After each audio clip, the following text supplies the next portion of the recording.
Hey everyone, welcome to this podcast called Ken Reads, where I can read out your letter that you've shared with me in the hopes that I can better help you understand what the F just happened between you and the last partner you were dating, whether it was in a relationship or a situationship. I look at these experiences from the lens of attachment theory. I don't just come up with thought terminating cliches like, they're just not that into you, or if they wanted to, they would. While some of those phrases might have their benefit in other dynamics, I try and look at this from the lens of, is there perhaps an insecure attachment issue that's at play in these particular dynamics? And though I am an Australian counsellor, I am not someone who is going to be responding to these letters as if I was with a client. I'm here to provide validation, yes, but I can't provide any diagnoses on these. So even if, a lot of people might understandably hear this and be like, well, that sounds like a narcissist. At best, I'll probably say, sounds a bit narky. I probably won't go any further than that out of respect to my ethical boundaries in regards to what I can and can't do. If you find this of benefit to you, fantastic. That's what I want. And if you want to submit your letter, you're very welcome to, once there is obviously availability per month. And I'll happily read out and share my own 2 cents as to what I think has gone on in your dating experience to offer you a sense of validation for what you've been through, and also to give other people listening a chance to feel like maybe this relates to what they've also experienced as part of collective healing. So with that all out of the way, let's dive in to the latest letter.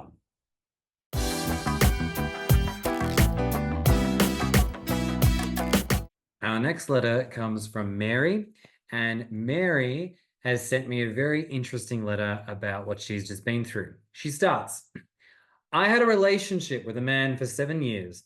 We didn't live together. We lived 1 hour apart and saw each other every weekend. Family stuff, birthdays, vacations, etc. He was wonderful for most of it. He seemed to be very much in love with me, and I was crazy about him. He was very cuddly, touchy, funny, was always there for me when I needed him. About 4 years in our relationship, I got a friend request on Facebook from a woman I didn't know. Long story short, she told me that my boyfriend had sex with her 2 times. Shit. She sent a video of him masturbating, which he'd sent to her.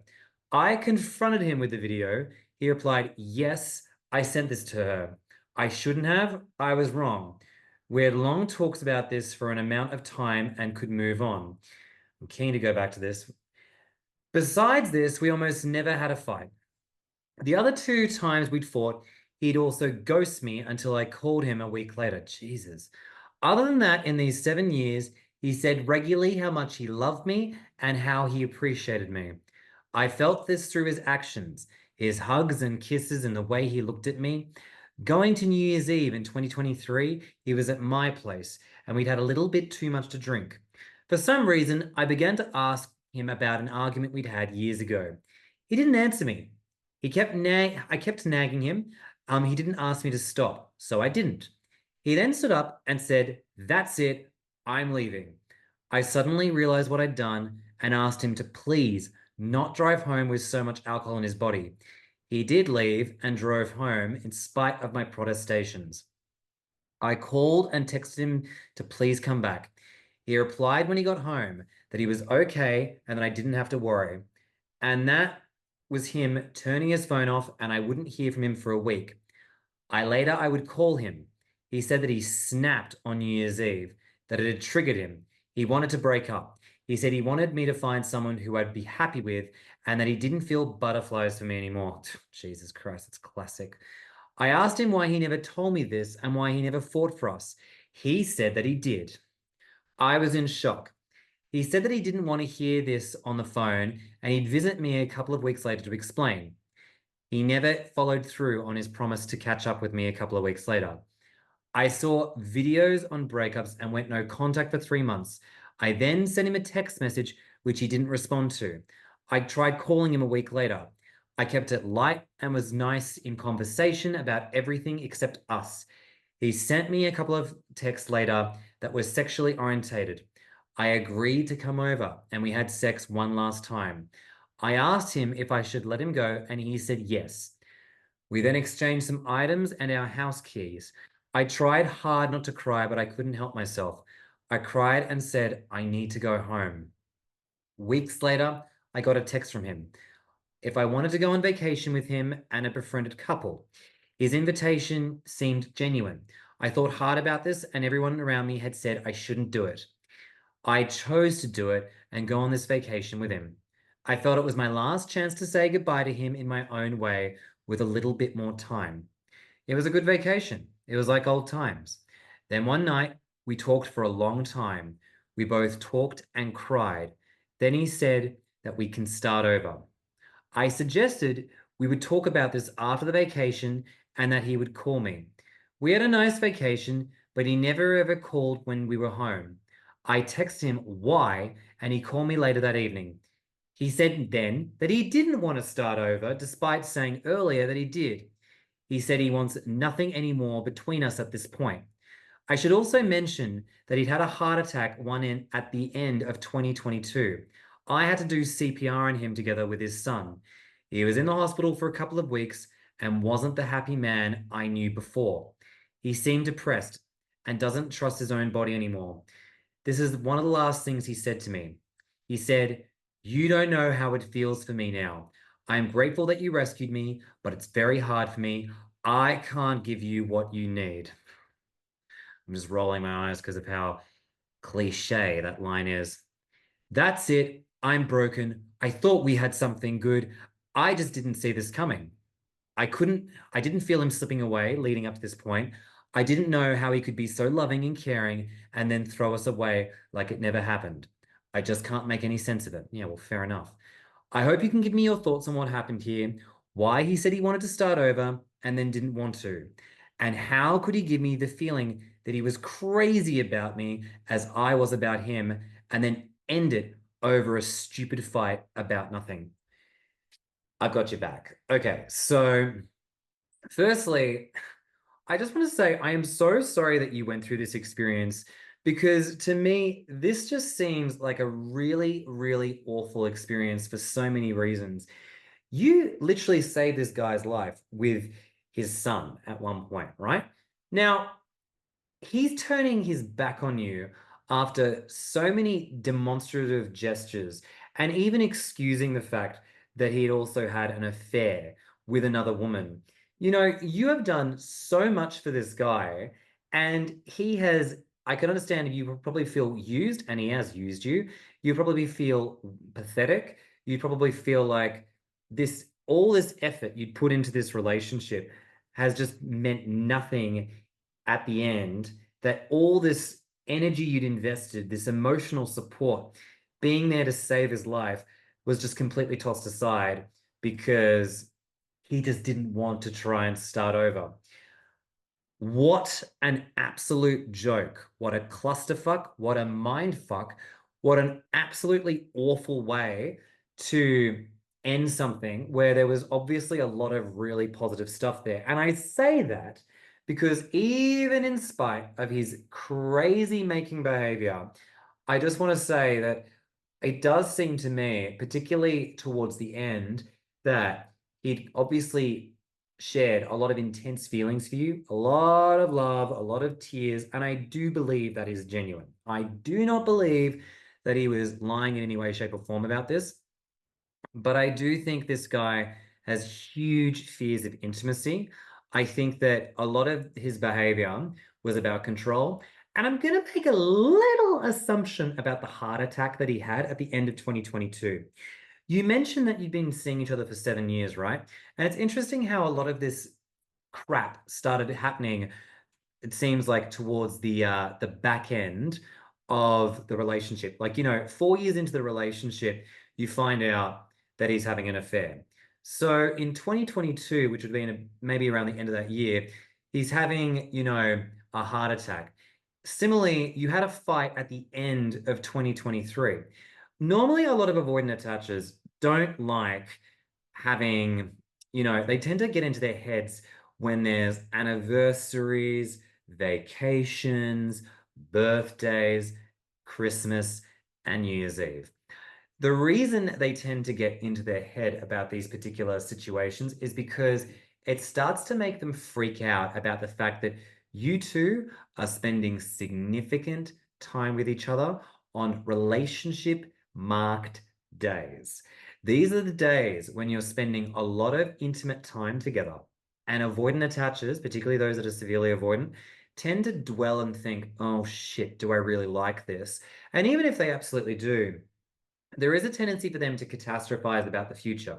Maybe I won't like it going into the future with this person. What if we break up? What if we have, in his case, another child and I'm not available for them? And what I wanted to say about the heart attack that he had in 2022, I often find that because avoidant attachers have a lot of unprocessed emotions and they're compartmentalizing, there is a tendency for all that intense emotion that's gone unchecked to enter their immune system and also cause them a lot of internal issues. And heart attacks, which is a stress-based response too for some people, as well as it can be caused by a whole bunch of other things as well too. But if it's stress-induced, can also, obviously relate to that as well too. And a lot of avoidant attachers have some really nasty symptoms when they're getting close to people. This can include having almost like man flu-like symptoms where they tend to feel really sick all of a sudden. They also may experience, almost like a phase of narcolepsy where they tend to fall asleep if they were supposed to connect with you over a call. They tend to just shut down quite badly, and they just tend to be, really frail all of a sudden, where they just seem to feel like, oh, my body is fighting this, therefore it must be true that we shouldn't be together. And it's like, no, your body is reacting is reacting, excuse me, to a lot of unchecked emotional stuff that's going on inside of you. And it's likely meant that a lot of this stuff is anxiety induced stuff that's impacting your nervous system. And the only reason I share this, and I'm not, this isn't stuff that I've just made up through the ether of my training. You see this a lot. Emotional stuff that goes unchecked can lead to chronic health issues. Many chronic pain survivors have a lot of, have a lot of suppressed emotions that they haven't actually worked on. And it manifests sometimes as phantom pain, with IBS and a whole bunch of other somatic issues as well.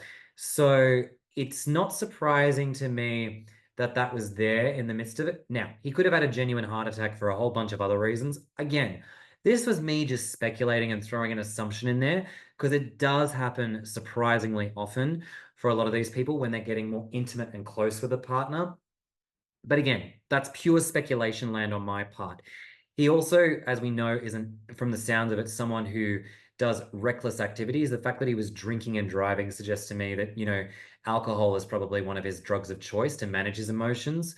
So who knows? Maybe this heart attack was also the consequence of some bad lifestyle choices, and one thing led to another.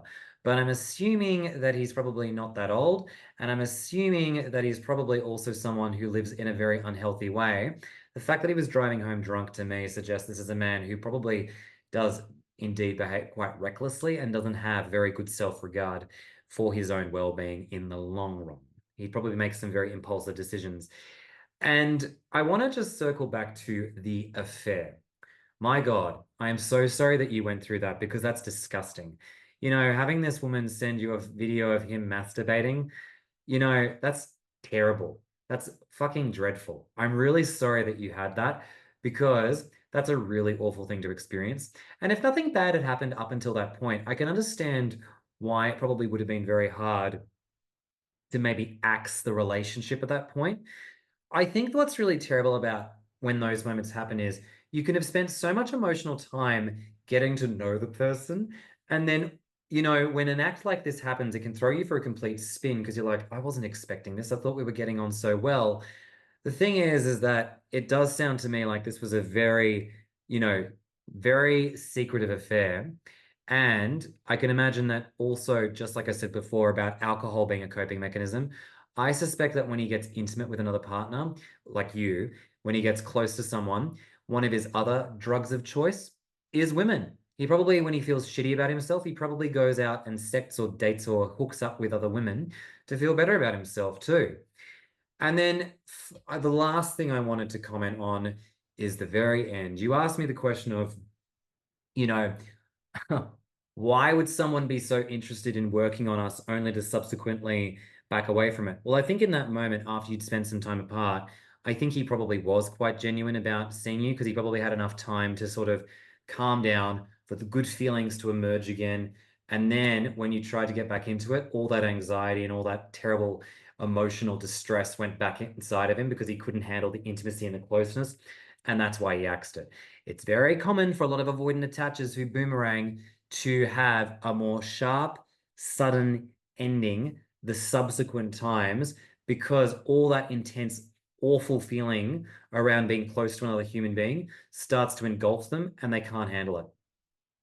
So I think that a lot of his decision making was very emotionally based. I don't think this man was thinking very logically at all. And I think he behaved in some awful, awful ways with you. And in saying that, I could understand if you still have a lot of love for this guy because it is very common for a lot of people to still have so much love for these individuals, even when they behave their absolute worst. So no shame to you. I want to just end it here by saying I'm so sorry that you went through this, as this is a dreadful experience to go through. Not uncommon. I'm just going to add too. I've heard actually a story like this today, in fact, but it's terrible that, he also was not engaging with you during that time where it seems like he just, enacted the silent treatment on you. Very abusive behavior there, by the way. I didn't really address that, but I do want to say very abusive. And it seems like you followed a lot of dating coach advice about how you should go no contact when a person behaves like this. I have a lot of thoughts and feelings around the use of no contact for first timers with avoidant attachers. When you get better at being able to self-regulate, no contact is quite straightforward in that you're like, done. But for first timers who've probably never gone through an experience like this, I don't recommend it on the basis that it can be very hard on your nervous system because usually you're in a trauma bond and you're also still quite in love with this person. So having them just cut and run without any chance to try and reconcile stuff. And then I'm not saying you should stick it out with these people in the long run if they're not working on themselves. But what I am saying is no contact can be really hard on a person's nervous system and can cause intense withdrawal. And yes, the withdrawal will pass, and yes, you should eventually get to a stage where you don't feel any of those intense feelings, but it's too much for some people. In my opinion, it's just up there with blocking. Like I can do it because I've got the skill set, internal resource systems to do it. And a lot of people do too when they're better at it. But it takes time, practice, and also emotional grounding. And it's not for everyone. It's a skill and you get better at it over time, but you really hope you don't have to do that very often because it's just dreadful to go through experiences like this. Anyways, I'm going to round out here and say thank you for your letter submission. This was really good to read, and I really appreciate what you shared with me. To anyone listening, if you want to share your letter, I'll be available to receive letters again next month when we're open for submissions. And I look forward to receiving anything that you would like to share with me that is that is in relation to a confusing situation that you've been through. And it doesn't necessarily have to relate to avoidant attachers. You can talk to me about anything you like, and I'll share my 2 cents. I do approach this from an avoidant lens. I do approach this, Freudian twist there, Freudian slip, that I do approach this from a very attachment focused lens. So if you're someone who dated someone who seems like they had very strong anxious attachment stuff going on, I'm happy to share my 2 cents with that as well too. Nevertheless, thank you for submitting this to me, as this was great, and I look forward to reading the next letter.